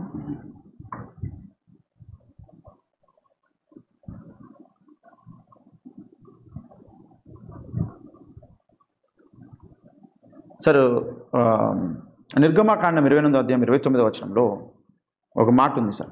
అట్లు అహరోను పరిశుద్ధ స్థలంలోనికి వెళ్ళినప్పుడు అతడు తన రొమ్మ మీద న్యాయ విధాన పథకములోని ఇశ్రాయేలీయుల పేర్లను నిత్యము యెహోవా సన్నిధిని జ్ఞాపకార్థముగా భరింపవలెనని ఉంది. అహరోను మరి ఎన్ని పేర్లను ఆయన ఆ విధంగా భరించాడు? ఇశ్రాయేలీయుల గోత్రాల పేర్లే, లక్షల పేర్లు ఏం రాసుకోడు. అక్కడ 12 రాళ్ల మీద రూబేను, షిమ్యోను, లేవి, యూదా, గాదు, నఫ్తాలి, ఆషేరు, ఇట్లా గోత్రాల పేర్లు ఉంటాయి. అంటే 12 పేర్లను అంతే ఒక్కో గోత్రం కొరకు విజ్ఞాపన చేస్తారు. ఈ గోత్రంలో ఉండే లక్షలాది జనం అందరి కొరకు అని ప్రార్థన చేస్తారు తప్ప ఒక్కొక్క వ్యక్తి పేరు రాసుకుంటాడంట. ఓకే, అదేవిధంగా 1 సమూయేలు గ్రంథం 4వ అధ్యాయం 10వ వచనంలో ఫిలిష్తీయులు యుద్ధము చేయగా ఇశ్రాయేలులు ఓడిపోయి అందరూ తమ డేరాలకు పరిగెత్తి వచ్చిరి. అప్పుడు అత్యధికమైన వధ జరిగాను. ఇశ్రాయేలులో 30,000 కాల్బలము కూలెను. ఇక్కడ ఇశ్రాయేలులు ఎందుకు ఓడిపోయారు? 30,000 కాల్బలం ఎందుకు కూలిపోయినారు? అది ఎన్నో కారణాలు. ఇప్పుడు ఇశ్రాయేలీయుల దేవుడు పరిశుద్ధుడు, శత్రువులు వచ్చి చంపడం కాదు, ఆయనే ఇశ్రాయేలీయులను ఎంతో మందిని చంపేశాడు. తిరుగుబాటు అనే పాపం చేసినందుకు కోరహు సమాజాన్ని చంపేశాడు. మోయాబీయులతో వ్యభిచారం చేసినందుకు 1000 మందిని చంపేశాడు సంఖ్యాకాండంలో. ఇలాగా మరి అన్యాగ్ని తీసుకొచ్చినప్పుడు మంట బయలుదేరి ఎంతో మందిని 250 మందిని కాల్చేసింది. కనుక దేవుడు, ఇశ్రాయేలు దేవుడు పరిశుద్ధత కలిగిన వాడు. ఆయన పరిశుద్ధతే ఆయన సన్నిధికి ఎప్పటికీ అనుకోడు. కనుక ఆయా కారణాలను బట్టి ఎప్పుడైతే ఇశ్రాయేలులో తగినంత విశ్వాసము లేదో, విధేయత లేదో, లేక శరీర కార్యాలు ఉన్నాయో, ఎన్నో కారణాలను బట్టి ఆయనే తన ప్రజలకు విరోధం అవుతాడు, శత్రువులకు అప్పగిస్తాడు, చంపేసేయండి. కనుక మనం బేసికల్లీ ఒకటి మనం గమనించాలి అట్లాంటి సందర్భాలను బట్టి ఏంటంటే, దేవుణ్ణి మనం we cannot take too much for granted. We cannot take him for granted. నేను యేసు ప్రభువుని నమ్ముకున్నా కనుక ఎట్టి పరిస్థితుల్లో ఆయన నన్ను శిక్షించడు. నేను మంచి చేసినా చెడు చేసినా నా పక్షమే ఉంటాడు. ఇక ఆయనకు ఒక అనుబంధం ఏర్పడింది. ఎప్పటికైనా నన్ను సమర్థిస్తాడు తప్ప నేను ఎట్లా బతికినా నన్ను ఏమి ఆయన శిక్షించడు అనే ఓవర్ కాన్ఫిడెన్స్ అనేది మనలో పలికి రానియకూడదు. దేవుడు మనల్ని కాపాడడము, మనల్ని సంరక్షించడం అనేది conditional. That we obey him and we honour him, we try to please him all the time. ఆయన్ని సంతోషపెట్టడానికి, ఆయన ఆజ్ఞలకు విధేయులమై నడవడానికి, ఆయన యందు భయము భక్తి కలిగి నడుచుకోవడానికి మనం ప్రతిష్ఠించుకుంటే దేవుడు మన పక్షంగా ఉంటాడు, మన పక్షంగా యుద్ధాలు చేస్తాడు, కాపాడుతాడు. ఎట్లాగో దేవుడు ఉన్నాడు కదా, ఇక నాకేం పర్వాలేదు అని ఓవర్ కాన్ఫిడెన్స్తో అక్రమంగా ప్రవర్తిస్తే అయినా కూడా కాపాడుతాడు అనేది సరైన అభిప్రాయం కాదు.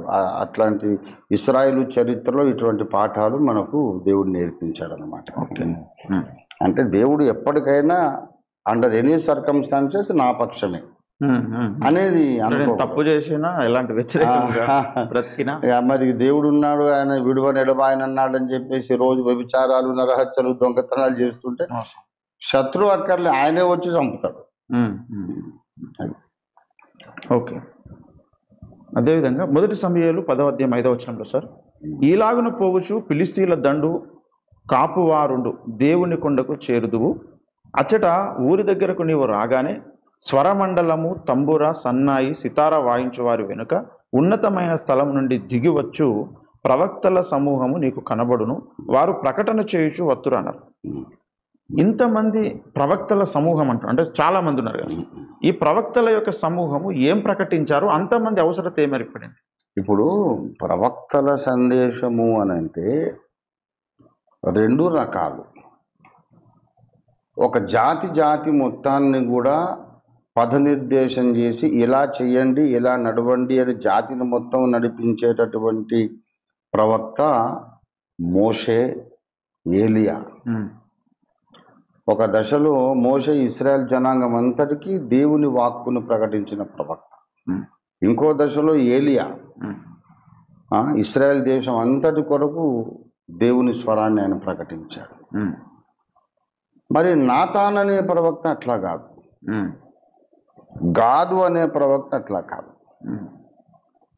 దావీదు తప్పు చేసినప్పుడు నాతాన్ వచ్చి ఒక చిన్నగా ఒక కథ చెప్పినట్టు చెప్పి, ఒక సంపన్నుడు ఉన్నాడు, ఐశ్వర్యవంతుడు, భాగ్యవంతుడు, వాడికి చాలా వేల గొర్రె పిల్లలు ఉన్నాయి. ఆకలి వేసింది, ఇంటికి ఒక అతిథి వచ్చాడు. తన దగ్గర ఉన్న గొర్రె పిల్లల్ని దేన్ని చంపుకొని తినకుండా పక్కింటి వాడికి ఒకటే ఒక గొర్రె పిల్ల ఉంటే దాన్ని లాక్కొని చంపాడు. అని అంటే నిశ్చయముగా ఆ మనుషుడు మరణమునకు పాత్రుడు ఎవడు వాడన్నాడు దావీదు. ఆ మనుషుడు నీవే అని చెప్పాడు. నీకు పెక్కు మంది భార్యలు ఉంటుండగా నీ కింద పనిచేసే ఒక సైనికుడి భార్యను ఆశించావు, ఆమెను చేర్చుకుని అనుభవించావు. ఈ పాపాన్ని దాచుకోవడానికి నువ్వు వాడిని చంపించావు అనేసరికి దావీదు వెంటనే నేను పాపము చేసి తిన్నానన్నాడు. ఇది ఇశ్రాయేలు జాతి మొత్తానికి కాదు, ఒక వ్యక్తి యొక్క పాపాన్ని ఖండించడానికి. కనుక ప్రవచనము అంటే అర్థం ఏంటంటే దేవుడు బయలుపరిస్తే తప్ప మానవ జ్ఞానంతో మనం తెలుసుకోవడానికి అవకాశం లేని గూఢమైన సంగతులను దేవుని ప్రత్యక్షత చేత ప్రకటించడం ప్రవచనం. అది ఆధ్యాత్మిక మర్మాలు, దేవలోక రహస్యాలు, దేవరహస్యాలు అయి ఉండొచ్చు, మానవ జీవితంలో రహస్యాలు అయి ఉండొచ్చు. దేవుడు బయలుపరిస్తే తప్ప నాతానుకు ఈ సంగతి తెలిసే అవకాశం లేదు. గనుక ప్రవక్తలందరూ ఏం ప్రకటించారంటే, ఎన్నో రకరకాలుగా ఉంటాయి ప్రవచనాలు. వాళ్ళందరూ మోసే స్థాయిలో ప్రవక్తలు కాదు. అప్పటి కాలపు తరానికి అవసరమైనటువంటి నిగూఢమైన సంగతులను ప్రకటిస్తూ ఆ వినే వాళ్లకు దేవుని యందు భయము భక్తి కల్పిస్తారన్నమాట. అరే ఇట్లాంటి మాటలు పలుకుతున్నారు, దేవుని శక్తి వీళ్ళ మీద ఉంది, దేవుని అభిషేకం అని వినే వాళ్ళకు అభిప్రాయం కలుగుతుంది. అలాంటి ప్రవక్తలు వాళ్ళు. ఇశ్రాయేలు జనాంగాన్ని మొత్తాన్ని నడిపించడం కాదు. అప్పుడు వాళ్ళ ముందున్న కాంటెంపరీస్కి దైవ భయము, దేవుని యందు విశ్వాసము, దేవుడు అంటే ఆరాధన అలా కలిగించేటటువంటి మాటలు ప్రకటిస్తారు. అలాంటి మాటలు మానవరీత్యా ప్రకటించే అవకాశం లేదు, సాధ్యం కాదు. మానవుడే జ్ఞానంతో తన జ్ఞానంతో ప్రకటిస్తే అలాగ ఉండదు. వీళ్ళు కొన్ని విశేషమైన సంగతులు పలుకుతున్నారు, which only God can make them declare. అది విన్న వాళ్లకు విశ్వాసం పెరుగుతుంది. అలాంటి ప్రవచనాలు ఉన్నాయి. ఇప్పుడు అదే మొదటి కొరింథీ 14వ అధ్యాయంలో ప్రవచించువాడు సంఘమునకు క్షేమాభివృద్ధి కలుగుటకై ప్రవచిస్తున్నాడు అంటాడు. మరి ప్రవచించేవాడు అందరూ ప్రవచిస్తుంటుండగా అన్యుడైన అవిశ్వాసైన లోపలికి వచ్చినప్పుడు హృదయ రహస్యాలు బయటపడినప్పుడు మీలో దేవుడున్నాడు అని అతడు గ్రహించి దేవుణ్ణి మహిమపరుస్తాడు అనే సంగతి చెబుతున్నాడు. మొదటి కొరింథీ పత్రిక 14వ అధ్యాయం 24. అయితే అందరూ ప్రవచించుచుండగా అవిశ్వాసి అయినను ఉపదేశము పొందని వాడైనను లోపలికి వచ్చిన ఎడల అందరి బోధ వలన తాను పాపినని గ్రహించి అందరి వలన విమర్శింపబడును. అప్పుడు అతని హృదయ రహస్యములు బయలుపడును. ఇందువలన దేవుడు నిజముగా మీలో ఉన్నాడని ప్రచురము చేయొచ్చు. అతడు సాగిలపడి దేవునికి నమస్కారం చేయండి. అది కనుక అందరూ ప్రవచిస్తుండగా అందరి బోధ వలన వాళ్ళ హృదయ రహస్యాలు బయటపడ్డప్పుడు నిజంగా మీరు దేవుడు ఉన్నాడు అని అంటారు.